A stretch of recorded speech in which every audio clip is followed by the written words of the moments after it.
Hey guys, Matthew here once again. After we returned to PoE 2 to try out the loot patch, I decided to give a Tactician a shot and also a skill that's kind of underused, but some people have made some pretty good use of it, and that is Siege Cascade. It's a skill I haven't really looked at before, and Tactician itself is getting a bit slept on, I think, because we looked at what the stats were posted, and it's one of the least played ascendancies by far. Which isn't too surprising because it's not very exciting on the surface, but it's actually potentially one of the stronger ascendancies because Pin is so strong. Pin is a mechanic that essentially turns all of your attacks into having the ability to freeze, and it can be a very strong damage multiplier for something like Siege Cascade, which gets a lot of extra damage off of attacking enemies that are immobilized, and in this case, Pin works beautifully for that as well. This character didn't really have too much of a goal in mind. I just kind of leveled with armor piercing rounds and high velocity rounds because it's a pretty nice combo of like breaking armor and explosions, and then also just capitalizing on the armor broken payload with a big high velocity round crit, which you'll see throughout this video. And then I just thought I'd try out Siege Cascade as well once I got there. The end result is that I'm just basically pinning most things with attacks. Siege Cascade is somewhat fire-based, does a bit of ignite on its own, but it is just hitting really hard and based largely around crit and then hitting things while they're pinned. So it's very easy to pin your target for the first time, and by default pin basically just means so an enemy doesn't really move around. But then with the Tactician spec all the way in, it turns pin into freeze, and on most targets that's a 4-second freeze, which is pretty damn strong. That even works against bosses and stuff. We've also just been experiencing the loot patch for a little bit, and it's substantially noticeably bigger. Like, yeah, there's much more loot flying around than before throughout the campaign. Throughout not campaign, there's a lot more rares, there's a lot more gum currency, and then I've personally found a few divines already as well. But that one's going to be a bit, RNG based. So by all means, if you're afraid of the loot and haven't yet tried it, I'd say it's worth giving a shot because I feel a big difference in loot, especially once you start doing maps with some sort of I guess juice on them. You'll get too much kind of rares and sometimes just too much regular gum currency as well. Either way, loot patch has been pretty good. Back to the character. What the Siege Cascade is primarily doing is targeting everything around you in a forward fashion. So it doesn't. It's supposed to like throw out a sort of ballista artillery, I think we call it, artillery projectile per enemy target near you, but it does it like in a cone in front of you. And single target has been a bit iffy up until like I just hard committed into the armor breaking setup. So we break the armor using the armor piercing rounds, and then we use high velocity rounds with salvo, and then go right up into a boss so that all of the projectiles kind of hit at once, because salvo gives you additional proj, but then it makes those proj be random. And if you just point blank attack the boss, most of the time you will connect all of those onto the boss instead of it just being pure random. It does create some weirdness because some bosses have weird hitboxes and weird places that their hitboxes are, so a lot of the time you won't be fully relying on this single target setup because you just can't really connect those hits, and then sometimes you're just using salvo and it feels pretty okay. Not salvo, sorry. Siege Cascade, and it feels pretty okay. Like regardless, it's not terrible single target. It's just that it's very based around pin and also crit, which has been very hard for me to get up to a manageable level. I think I'm almost at 50 crit right now, and that's with doing quite a lot of crit scaling. And without the crit, we do no damage, so we basically have to just wait for a crit to happen while an enemy is pinned, which makes things a bit more complicated. People have solved more Siege Cascade single target problems by like using more ailments, I think it is, to consume more of them so you can keep shooting them off while using one of the buffs, which I can't remember what it's called. I haven't really done almost any of that. I'm just, playing, I think, a fairly vanilla build where I'm running around siege cascading and then sometimes pinning, sometimes critting, and then using armor piercing and high velocity. It's not a super expensive build to get off the ground. Like my crossbow was, I think, 10 exalts up until I upgraded into a 2 divine crossbow, and that was a side grade in the end. So the bigger crossbows are definitely going to be on the higher end of the cost of the build. If you try and get an additional bolt, for example, which becomes very powerful for this type of a build, then it's pretty damn good and fairly expensive as well. But the rest of the gear, I mean, it's pretty vanilla setup. I tried not to use anything too crazy like the low life hat, which should make things a lot crazier for this kind of build. But it still performs pretty damn well off of a low enough budget. And I'm also trying out the armor evasion nodes for Tactician, and they seem to be working out pretty well. I don't die very often, I take very little hits from most things, and yeah, it does something for sure. So either way, let me go ahead and show you how the character was built up to this point. So here's a character currently level 88, Pin is enjoyer. Yep, we enjoy Pin on this character, and it is a Tactician, level 88, like I said. So the main whole point of the character is Pin. All of your damage then starts to pin, or at least projectile damage, and that's very easy to get started. The second and third pins are going to be a bit harder. I think there's a bit of a cooldown period on like how quickly you can pin things, unless you just build up more and more pin. With like, you know, extra pin build up, which doesn't have much on the tree. There is some you can get on jewels, but I haven't done that. And then once you spec into that, pinned enemies cannot perform actions, basically turns it into freeze. I've had some other people say that their like bosses and stuff get a bit, you know, weird after they start to like pin freeze them. So yeah, be on the lookout for that. Maybe like animations start to fuck up. I haven't really had too many issues though. So I don't know, seems okay.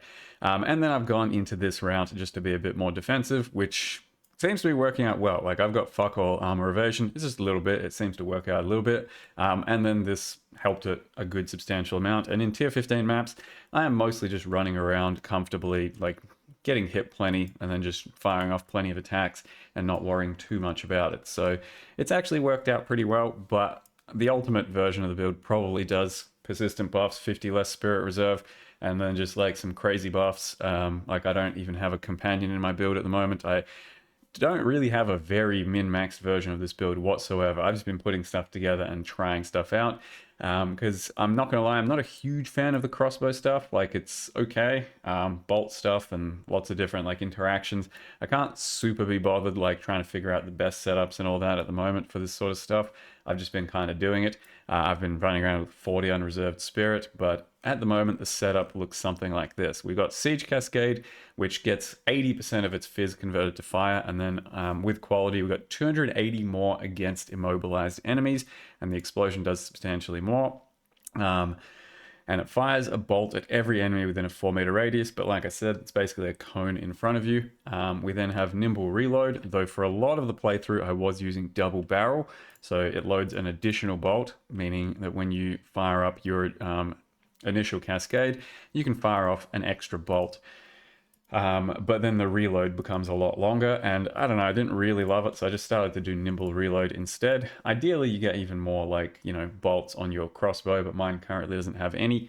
And then I also have acceleration for approach speed, and then area for area, because the skill does take longer to fall and then things move out of it, so you want to get some approach speed. Using approach speed on the actual supports is pretty good too, and then you do want some area because it also increases the radius as to your targets that you're gonna like actually target and throw out proj onto. So both area and projectile speed are pretty damn good for this kind of setup. For leveling, I basically did armor piercing rounds the whole way with martial tempo, long shot, armor explosion, and then when you scale some area and some actual damage, armor explosion begins to like kind of help clear quite nicely. And then used gamble shot as well, which just started to kind of like help clear and do some RNG extra projectiles. And then the payload became high velocity rounds with salvo. Like I said, this is the thing that turns projectiles into random, but it gives you extra proj. And then close combat, heft, and vault at the moment just for some extra damage. But I don't know, we can probably do better than that as well. So you can see that the setup there, once you have your salvo stacks going, becomes something like that. So it goes all over the place. So it's kind of directly in front of you. So you want to position your crossbow like right at an enemy boss where you know the hitbox is going to be, and then hopefully it just delivers a huge payload. That's kind of how it's been. Then using Herald of Ash with Swift Affliction and Deadly Herald, Shard Scavenger with Precision and Cannibalism. I think Shard Scavenger is what people are using to, consume ailments and stuff, so then you can fire off a lot more proj, but I haven't really been fucking with that too much. Emergency Reload I'm using just for a bit of extra payload, especially when we're going for our big damage. So, armor break a bunch and then put on this and then Emergency Reload and then do a big payload. And that has those two spots. Glacial Bolt I was fucking around with to see if it actually worked very well for this targeting stuff, but it doesn't really, I don't think, do too much more. Maybe you can mess with it and get it to do something, but I thought it'd be like more of a big shotgun with bosses and stuff. I don't know. And then Ripwire Ballista we are using to try and help pin enemies, but it doesn't do too much at the moment, I don't think. It's still going to be kind of like based on if it's like critting and stuff, and it does sometimes do that, so it does help pin a bit, but it's nothing crazy, so don't care too much about it, I don't think. So that's my current crossbow. I think I may still have my previous crossbow that I used for most of the playthrough. It was this one. This one did not cost much. It's level 61. Like I said, maybe like 10 or 20x or something. But importantly for us, you can go kind of any route, like full Ellie route is fine too. But I went the Fizz route, then gets converted to fire, and tried to get crit primarily on my crossbows so that I could fill out crit quite comfortably. On top of that, crit damage bonus is pretty big, projectile skills are pretty big, and so is an additional bolt. In the end, this crossbow is actually pretty similar to this one, even though it's got like 200 more DPS and a bit better like stats. The extra projectile levels is pretty damn substantial because these damage numbers on this get pretty nuts. Like high velocity rounds you can see do 1200 attack damage, like another level puts it at like 1300 or some shit, etc. And Siege Cascade as well has like big damage, so the projectile skills do scale this very well, but it also increases mana cost and makes that much more uncomfortable, so be wary of that. But yeah, this one was 2 divines, this one was like 20x or something like that, and then the rest of the gears anywhere from like 10 to 40x each. Like I said, there's the low life hat that everyone uses, so you can start speccing into like enemies that are low life, which becomes pretty damn strong. And then you can get projectile skills on your amulet as well, but that also becomes pretty expensive. I just tried to fill out crit damage wherever I could, and a little bit of resists and like some extra fire damage on my rings as well. So for the most part, almost resist capped. We'll pretend we are. And then some movement speed there, and my chest was supposed to just do armor evasion. It didn't do a huge amount. I still tried to put spirit on there, but realistically I'm not even using the spirit, so I probably could just get another chest that has a lot more armor evasion and then makes me even tankier. But that's currently the setup. The passive tree went through a couple of iterations. To begin with, I was going down here, and then specking this, and then just going straight down. And now I've reworked it to be a lot more crit heavy, but if you go this route, it probably levels a bit nicer, and then also grab this for area and armor break, and then maybe you can respec into this sort of a thing, because the whole tree, it just does not feel good to me, being a mercenary and then like doing all this stuff with crossbows and crit, because I'm just going all over the place to get crit, basically to the monk area, crit and crit and crit, because the name of the game is to have reliable damage from the pin windows that we are presented with Siege Cascade, and at the moment I think I've got almost 50 crit. Let's see, explosion, almost 50 crit, and our crit multi is massive, so yeah, when you have that window of opportunity for pin, if you manage to crit, it starts to hit really hard. Otherwise, this seems to be kind of like an all or nothing as well. If you crit with, any of those attacks, they're all going to crit. If you crit with none of them are going to crit. Something like that. But yeah, that's currently the tree. That's currently the build. By all means, look around for other Siege Cascade builds, because there's going to be some crazy ones out there, and Tacticians as well. Both of those seem to be a little less meta, but fairly strong, and maybe worth looking into. So with that, yep, thank you very much for watching. See you guys next time.